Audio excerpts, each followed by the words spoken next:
Hey guys, what's going on? Welcome to Millionaire Mafia. I'm Jake Chambers, and I'm really glad you guys are here today. Today is going to be part 2 of how I went from having $3 in my banking account and being at essentially the bottom of my financial and emotional hole to getting over $3 million in assets in a very short amount of time. So really quick, I'm going to talk about the part 1, which I will link in the description so you can go back and check that one out. The gist of it is, so we were in the military. We were stationed out at Pendleton, and our financial situation was pretty thin, right? We spent all of our money. We rented where we lived. We didn't own our house. We had no savings, and we had very little investments. We moved back here to Pensacola to fly helicopters and teach young guys how to fly. We bought our first house, but didn't really know much about investing. This was in 2014. And then we started to get kind of punched in the nuts every month, just a little bit here, a little bit there. And we kept losing money. We kept getting these big, they're really minor emergencies, but they felt really big to us. And then we realized we needed to make a change and we needed to become financially independent somehow. Met a buddy. He put me onto some books and some mindset stuff, and I started reading them. The biggest one being Dave Ramsey's Financial Peace. And then we're able to get our finances in order. We got our mindset as far as how we thought about money and savings and investments in order. I started saving. Fast forward about a year, we had this big plan. I was going to be a career Marine, going to fly helicopters for the rest of my career in the military, hit that 20-year point and have a nice big fat check coming in every month. And December of 2016, about a week or so before Christmas, I got kind of one of the surprises of my life. I was passed over for a promotion. And in the Marine Corps, that's essentially the same thing as them saying, hey, you're fired.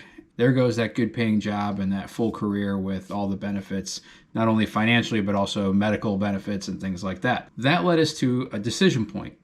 We had to do something, but what were we going to do? And that pretty much recaps the video 1.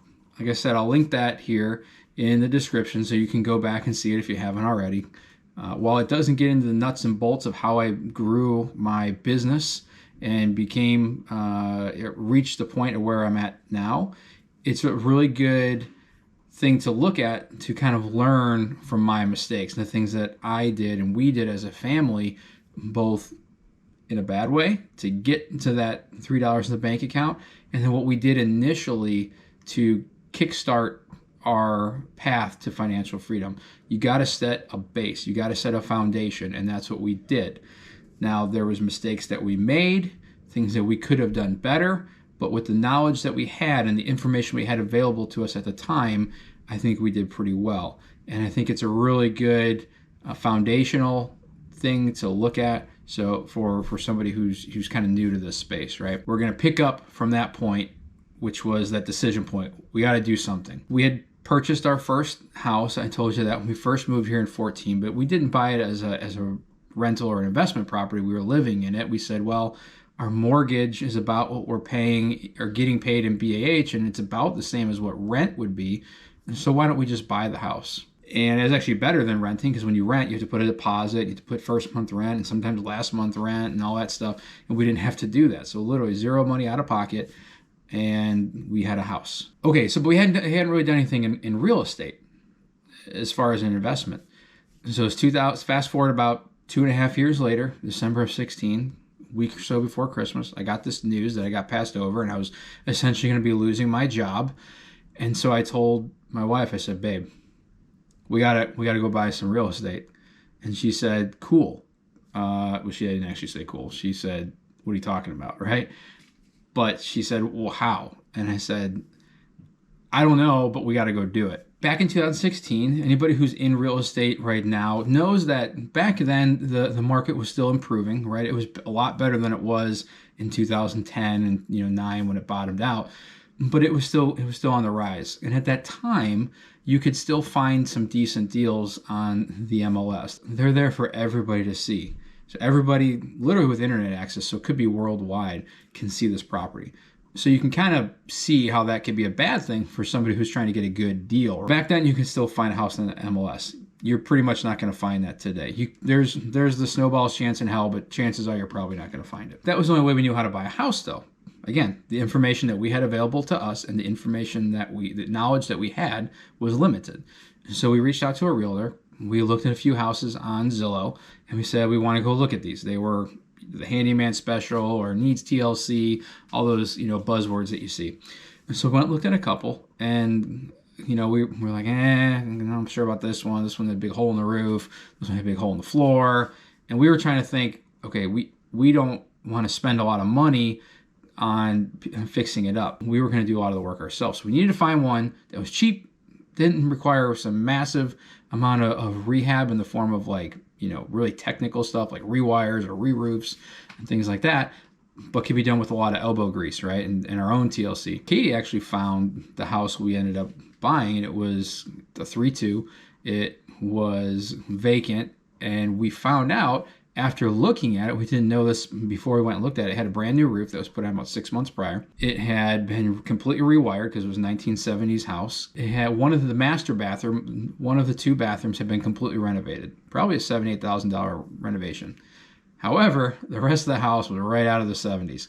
Wood paneling on the walls, yellow countertops, old appliances, all the gold, everything trimmed, avocado and salmon shag carpet throughout. The walls matched. We looked at it and I said, this is the house. Actually used one of my top 10 favorite books, Weekend Millionaires: Secrets to Guide Investing in Real Estate Investing by Mike Summey. So I used that book to do the underwriting or figure out the numbers on that property, which is pretty cool. If you want to see not only that book, but all the other books on my top 10 list with a bonus book in there, check out the video in the link titled Jake's Top 10 Favorite Books. We saw the house and we said, hey, we got to make an offer on this. So I told the realtor, my offer is, I think they were listed it had dropped. Talk about that. It had dropped. It was at like 105 or 110. Then it dropped at like $5,000 increments over time. And you could tell it was just systematically boom, boom, boom. There was really no rhyme or reason. They were just dropping it by 5 or 10 grand a piece. So we went in, I think, at 58 or 60,000. It was at 75 by the time we got to it. They came back with 70. I said 65, and they said okay. So we locked up the contract and we closed. We went through underwriting and we closed. Now, in between under contract and closing, there was a lot of stuff that happened as far as, okay, we got to buy this thing. And there's a lot of numbers and stuff in there. I'm not going to go into detail on that. I'm actually going to make a separate video on this particular property. And I'm going to put that as a tile at the end of this video because I think this is a great one for both new and experienced investors to look at. And I'm going to link it in the description. So check that one out. So we've found the property, we've locked it up, we've found the money to close the deal, and now we close. Pretty basic closing, nothing major there. Now we need to fix the property up. So I took 3 weeks of leave from my job and we started getting to work. We did demo, we did paint, did flooring, the outlets, the switches, the drywall, the kitchen remodel, remove that nasty yellow mustard countertop. The bathroom, so the one was rehab, but we still needed to paint it and put new fixtures, and the second one needed a whole bunch of work. Landscaping, there was a bunch of stuff everywhere, trees and branches and stuff like that. So et cetera, et cetera, et cetera. We had a ton of stuff to do, and we were all doing it ourselves. Now we did have a little bit of help from some guys that did some drywall, pretty minor, and then I did have my dad came out from Illinois, spent about a week with us and helped us with some of the technical stuff because he's been in the trades his whole life. Well, I ran out of leave, so I had to go back to work, but I still wasn't done with the property. I had to go to work, and then I had to go work on the property, or I had to go work on the property and then go to work depending on my flight schedule. At the time, I was an MVG instructor, so I taught goggles, like how to fly at night on our MVG systems. So I was typically briefing about 3 o'clock and would fly till about 1 o'clock in the morning, and then I would come back and get home about 2. So my typical day was I would get up about 7 in the morning, Monday through Friday, get up at 7 in the morning, get to the property by 8, work until about 2 o'clock, and then I would change over. I brought my uniform to the property. I would go in one of the bathrooms, shake out the bugs, and hop into my uniform, and then go to work, brief at 3 o'clock, and then go fly till 1 o'clock in the morning, and then get home about 2, and then I would sleep a few hours, till 7, and then do it again. Then on the weekends, we would get in there as a family, and Katie we had 2 kids in school, 2 were at home, not in school yet. And so she would come during the day when she could, it's 3 hours here, 4 hours here, and help as well during the weekend. On the weekends, we'd all go there as a family and all work together. Kids would clean and dump stuff out. They'd sweep, they'd mop, they would do whatever, little minor painting, help me with a nail gun, whatever. And then Katie and I would do the majority of the work. Long days, long weeks, but in just over 2 months, we got the thing done from beginning to end, which for people who, like myself and my wife, who are not skilled, I would say we could work hard, but we're not skilled in how to do the trades and HVAC and electrical and stuff, but we figured it out. In my case, you can see we worked some really long, crazy days and crazy hours and weeks. I'm not saying you have to do that to get and be successful. What I am saying to you and what I can guarantee is that you are going to have to work harder than anybody else, and you're going to have to do things that other people, normal people wouldn't do if you want to achieve financial wealth, because they aren't creating extra value. You have to create extra value. If you're working a full-time job, you are creating value. In order to go beyond that, you're going to have to create more value. And the extra value that I had at the time was manual labor, because I could do that even though I wasn't very skilled. And I could click a video and watch it and learn how to install a toilet or use a paint sprayer or something like that. Let's fast forward. Rehab is done. So now we need to find somebody to rent it. We posted it on Zillow, and pretty shortly thereafter we had a tenant, military family, couple, and they were great. We rented it. We started out at $1,050 a month, which at the time was about average for a 3-bedroom, 2-bath in this area. We had to find a tenant. We put a tenant in place for $1,050 a month. That was about standard back in 2017 for a 3-bedroom, 2-bath in Milton. So that was good. We had rental income coming in. We hired a property management company, a local management company, and they did that. So 6 months from the time we closed on the property, not from when we were complete, when we closed. So we closed in February. 6 months later would be August. We had to refinance the property, or we wanted to refinance the property and pull out the money that we had invested in this deal. And like I said in that video about how I flipped my first rental property with zero money out of pocket, I'm going to go into the details on what it cost to buy, not only the purchase, but the closing cost and the holding cost and the rehab cost, and then the refi cost and the refi process on the backside, because ultimately that set the tone for the rest of our investment career. The refinance is actually step 4 on the 5-step BRRRR method process. BRRRR, again, we've talked about this in a previous video, but BRRRR, if you don't already know, stands for buy, renovate, rent, refinance that property, and then the 5th step is the most important step. It's repeat. Take what you just did, take all that money that you pulled out after you bought it, and now buy another one, and then buy another one, and buy another one, and just keep moving that money around. So that's what we did. But we refinanced, and so we knew we wanted to repeat, but we didn't have anything to repeat on. I happen to have a buddy of mine. He was a pilot. He was an Osprey pilot. I was a Cobra pilot. We met one day up on base, and we decided to start a military-only group of basically a mastermind. And we called it, ironically, the Military Investor Group, or MIG, which is the ironic part, because a MiG is an enemy aircraft for us, right? A Russian aircraft. But anyway, we would meet about 7 o'clock in the morning with a few other guys, and it'd be anywhere from 5 to 10 other military guys. I got a funny story about that, which I'll probably talk about in kind of a life lesson video. But I was threatened by the base XO, so a 05 in the military, with basically to be arrested for continuing on the group if I continued to do so. So that was kind of a funny story, a little frustrating, but it actually goes into mindset and the difference between that W-2 mindset and that entrepreneurial mindset. So I think that'll be a good one you'll like. That'd be probably a quick little one, but I think that was interesting. So we did this for a few months, and then, like I said, it got shut down. But in that time, Bob had a deal, and he brought it to me and said, "Hey, I got this property. Are you interested?" I looked at it and I said, "That's a mobile home park, Bob." And he said, "Yeah, I know." And I said, "Why why would you buy mobile home parks? Well, then he showed me the numbers and how they looked, and I said, I understand why you buy mobile home parks, Bob. And so I came in and I brought my money from my single family BRRRR and I put it into that mobile home park.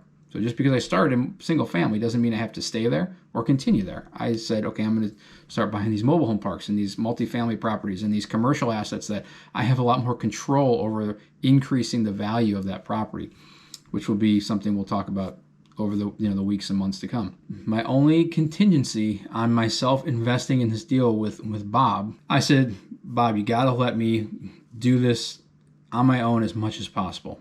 Now, cover my six, right? Back me up if I screw something up too bad before we drown the property.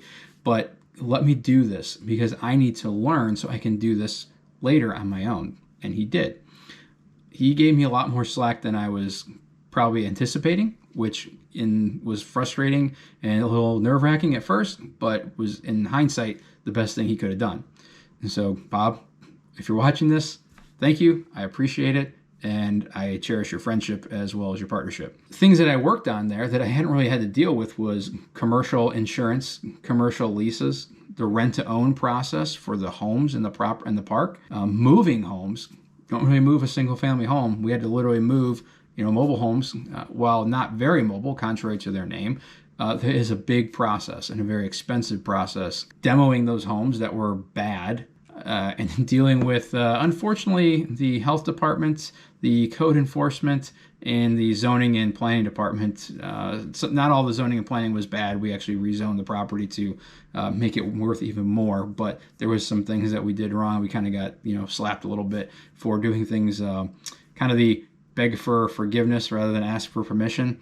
Yeah, we had to beg for forgiveness a couple times, as well as underwriting commercial loans and refinances and things like that, because we did do a refinance that property. While it was a little nerve-wracking and a little bit scary at times and frustrating, the skills I learned on that first mobile home park that I invested in directly affected the way that I have grown and continued my business in both the commercial and the residential areas. It directly affected the way my partner Blake and I bought an 85 and a 40 space mobile home park and a 30 unit apartment complex up in Northwest Indiana. Speaking of those 85, 40 space mobile home park as well as the apartment complex, like my first property video that I'm going to do on flipping my first property with zero money down, I'm also going to do a breakdown of each individual property, the commercial deals, over time. We haven't done those yet, but I'm going to do those over time, and we'll break down the details on how we found it, how we did the underwriting on it, the things we found, the things we learned, and the negotiations that took place because of that, and then how we funded it and how we created value and forced the appreciation of these properties by decreasing expenses and increasing revenue or income. So look for those. Those are going to be really cool. Those are going to be where we really get into the nuts and bolts, and I know that's what you guys are here for. Now we've done the BRRRR on that first property. We've bought a small mobile home park and learned a lot of awesome details and information and skills.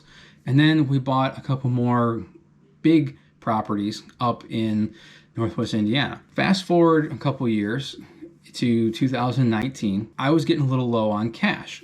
And anybody who's in real estate, you'll know that eventually you run out of your own capital. So you need to find ways to increase or replenish the coffers. I was looking for rentals, properties I could hold for a long time and then cash flow. Flipping is a great way to kind of replenish those coffers pretty quick, even though you have to pay a significant amount of taxes, and then use it to fund your long-term deals, your mobile home parks and your BRRRRs and things like that. There's other ways too, which we'll talk about. A lot of those techniques is finding other people, other private investors, banks and things like that.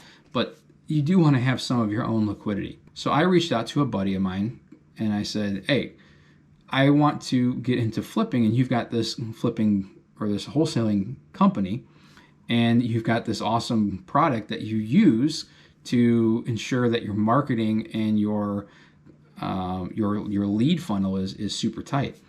And he said, well, I'm trying to get into your market. He was in the Okaloosa market. I was in the Escambia and Santa Rosa market. He said, why don't we just partner up?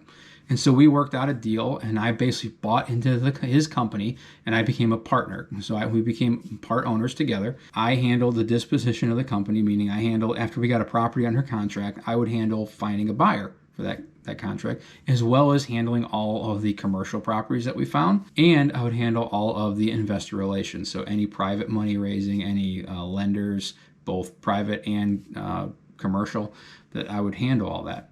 So it worked out. So what we have done is we've created approximately about a 7-figure business right now down here in the Panhandle. We've also created our own personal inbound lead funnel where we have deals. We actually, an office that we're in, which I'm going to show you guys a video of that, and we'll kind of walk through and show you the not only the physical building, but we'll also kind of talk about the details and how we found it, funded it, and then rehabbed it, and then what we did with it, because it's a pretty cool, unique property, and it houses our offices, which is pretty cool. Through those experiences that I had as a single family rehabber, landlord, a commercial operator, especially mobile home parks and apartment complexes, as well as my partnership with my partner Tyler in our flipping business, I was able to use those skills that I was able to compound. It's not just interest that compounds, it's knowledge and experience that compounds, right? You hit that, it kind of takes a little while for you to get that experience built up. It happens slowly and painfully and expensively a lot of times. And then at some point you hit that pivot point, that parabolic shift in the curve, and it goes up. And I was starting to hit that. And through those skills, I was able to close on a really awesome self-storage facility here in my hometown, right by the base that I had worked on for 7 years and pretty much never even knew it was there. So we're in the process of doing that. I'll do another video on that one as well. So a lot of stuff coming, guys, if you can't already tell by this video, and I'm pretty excited about that, so stay tuned. We got single family BRRRRs, we got finding private money, we got mobile home parks, we got apartment complexes, we got wholesaling, we got flipping, and we've got now self-storage, right? So after all of that, after going from having $3 in my bank account, figuring out that I had a problem, making a course correction, getting a little bit of headway, getting knocked right back into that hole after losing my job, and then saying, you know what, life ain't gonna get me down, right? We're better than this. It sucks, but we're gonna figure this out. And we did. We made one decision. We took one small step. Might have felt like a huge step to us, and it might feel like a huge step to you, but we took a small step. We went and looked at a house. It wasn't the buying the house, it was a small step. We went and looked at the house. Then we put an offer in the house. That was the next small step. Then we found the money to fund that house. And then we closed the house. But now we just had to go in one day, do some demo, then just go back the next day and the next day and the next day while we're going to work and while we're doing family stuff and coaching soccer and coaching softball and coaching basketball. But we went back day after day after day until we were done. And then we took it another step. We found a tenant. And then we took it another step and we found a lender who would lend on the property. Then we took it another step and we gave him all of our financial information. And then that last step was refinancing out. How many steps was that? That was hundreds, if not thousands of steps, small little steps that got us to that point. And from that point, that was one deal. But we just took one little step, day after day after day after day, and we did it and we stuck with it. And then that got us to the next big step, which was buying that mobile home park. But before that, we looked at the deal, we underwrote the deal, we crunched the numbers, and then we went under contract, and then we did the underwriting, and then we closed, and then we, step by step, day after day, we fixed up the property and increased the revenue, decreased our expenses, and made money. And then we did it again and again and again. Each of those big steps, each of those big properties, you have to break it down into small, little, daily, hourly, by the minute steps. And that's the way that you get it done. So what did those 4 years of taking small, little steps lead up to? Well, since I closed on my first property in February of 2017, we are now in August of 2021. So about 4.5 years later. What do we have in our portfolio and what are we worth? We have a total of 311 doors in our portfolio. The estimated value of all of our properties, so we call that assets under management, is approximately $7,150,000. I'm not saying that to brag, I promise you. I am a small fish in a massive pond that is the United States and that is the global market. There are players that can do that in an afternoon. I'm not saying that that's not where I want to be, but I'm not there yet. My skill set, my experience hasn't got me to that point, and I need to grow it. I'm no different. I'm growing it every day. I'm taking one more step. And the reason I'm talking about how many doors I have and how many units I have under management is not because I'm trying to brag. I'm trying to show you that a massive amount of wealth can be created with some hard work, some education, and a big set of, well, you know what I mean, right? You just got to go out and do it. Take that first step. The world has an infinite pie that all men and women can share. If you create value, you will be rewarded accordingly to the value that you create. If you want to buy real estate and provide safe, clean, and affordable housing to families, awesome. If you want to start a microbrewery, please let me know and I will fly my butt out and be your first customer. You want to start a SaaS company like my partner Tyler did with his company REI, more power to you. By the way, if you're in the real estate game at all, you have to check out Tyler's company. His company name is REI. I'll link his website in our description. It's an absolute game changer for our company and for thousands of other users out there. And his customer support is off the charts amazing. Like it's top notch. I am literally in the office a couple times a week in our own offices, and I'm around his people and I'm around him.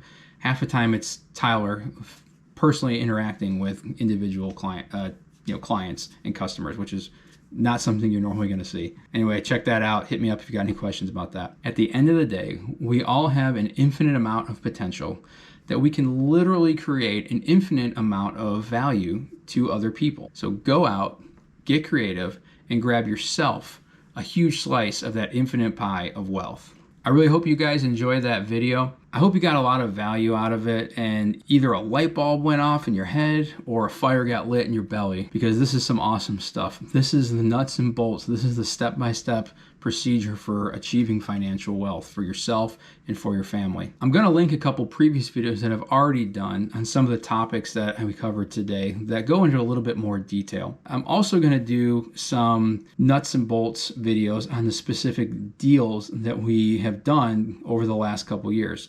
We already talked about my first flip with 0 down. We're also going to do videos on partnerships and raising money, both private and banks, to name just a few of the things we're going to do. I know that's what you guys are really here for. You guys want the nuts and bolts and how not only myself, that's great to know what I did, but you guys want to know what you can do to create that massive wealth. And that's what I'd like to bring to you guys. As always, it was a pleasure having you guys here, and I really look forward to helping you guys achieve your financial, spiritual, and emotional prosperity. Here's to your wealth, guys.